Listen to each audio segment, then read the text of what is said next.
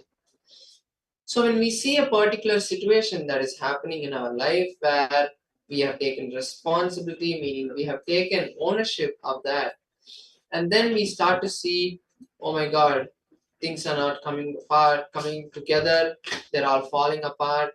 That is when it is a commitment. It is not the space where you have put your life into that and seen that, okay, this is my life that I'm going to be doing. It is not about whether it is someone else's job, my job, all that is secondary. The main understanding that we need to see here is when a responsibility is taken, when you take up anything, whether in your job, in your home, anything that you take up, at the end of the day, you need to see that, okay, this is my responsibility. So I need to put in my life to make sure that the whole thing comes together, irrespective of what is the situation that's happening around, whether it's at home or at work, whatever the situation is. When a responsibility is taken, you need to put your life into that to make it happen. Otherwise, you will always see something falling apart, something not going right. And that is where you need powerful cognitions to make sure that when you're going through that stress, you are also in the space of completion.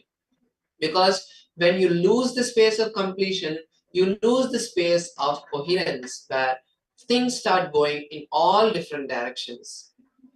Only when you do anything in the space from the space of completion can you make sure that everything is synchronized, everything is going as planned.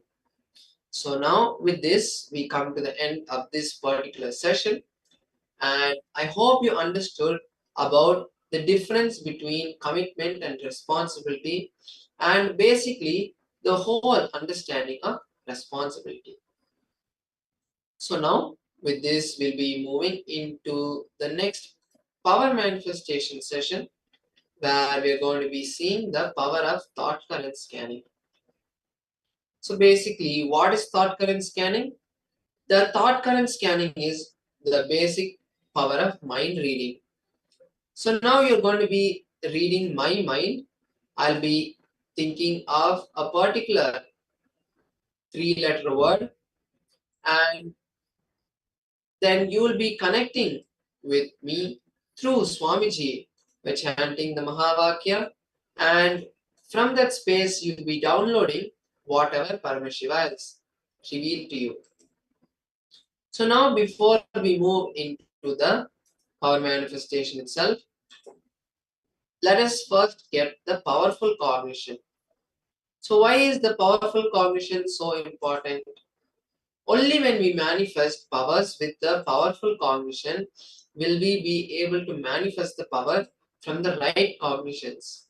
Because when we manifest the powers just thinking, okay, I'm going to close my eyes, I'm just going to think of something good and try manifesting it, powers doesn't work like that.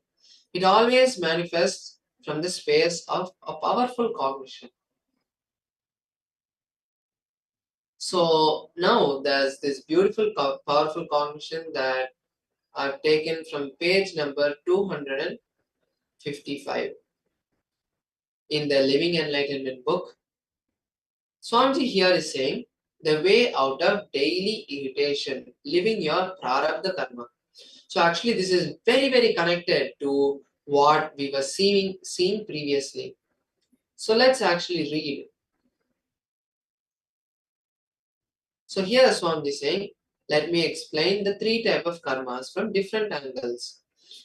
You see, if you take all possibilities that you are aware and that are available to you in the cosmos, we call that as agyamya. There are all kind of possibilities. You can become a fish, you can become a snake, you can become a man, or you can become a god. All these possibilities is what is called as agamya karma. There are also other possibilities that are available to you. These are not only within the field of your awareness, like the things that you know as such as fish, monkey, dog, man, but many other possibilities that are unknown to you. We call this Sanchita Karma, the whole world range of known and unknown possibilities. The whole Sanchita and possibilities that lie in front of you are Agamya. You then decide to play only with certain boundaries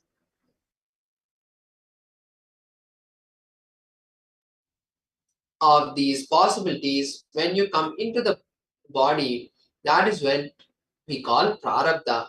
So when you come down, you decide to play in certain boundaries. That boundary is what is called Prarabdha. After coming here, you see many possibilities before. You can try to accumulate, you try to acquire those possibilities, can be called as Agamya. This Prarabdha that you brought down with you has the intelligence to run your life. One big difficulty is that when you see too many Agamyas, too many possibilities in front of you, you become, because of that trust over your prarabdha or even your own pre-selected possibilities reduce. You think your prarabdha may not be that powerful to run your life because the agamya possibilities which are in front of your eyes. So basically, when we connect it with the powerful cognition that we heard, Swamiji here is talking about the prarabdha, meaning the powerful force of life that can run your life by default, the default set of code that you have been manifested with, that you have been born with. And that is basically when you decide not to take responsibility in your life, you start to see all these possibilities, the various different agami karmas. The agamyas that are the possibilities that when too many come in front of you, you get totally confused and lose track of your life, meaning where you're going. So that is why you need these powerful cognitions to run your life. So now, how can we implement this powerful cognition in our own, in this today's manifestation? It is very simple. Start to feel the prarabdha karma, meaning start to feel that space where you're going to be just allowing everything that Paramashiva says to flow in you. That is the first step you need to do. And also, before we move any further, I'd like to ask all the participants, if you have any questions throughout this session, please feel free to ask me, and I would be really happy to answer those questions. So now,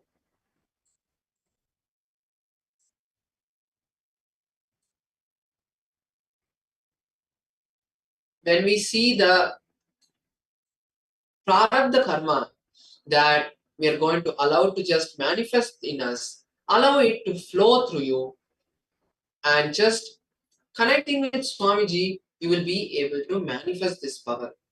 So now, let's all enter into the space of manifesting this power. Now, sit straight and close your eyes. Sit in a comfortable position. For the next 5 minutes, just allow everything that Paramashiva is revealing to you to be seen by you. And at the end of the 5 minutes, we will be seeing the whatever, you can write down whatever Paramashiva revealed to you in the Zoom chat. And then we'll be moving into the answer. So now I have thought of a word. Close your eyes and start chanting the Mahavakya and request Paramashiva to download everything that I'm thinking. Please begin. Paramashivoham Om Nithyananda Paramashivoham Om Nithyananda Paramashivoham Om Nithyananda Paramashivoham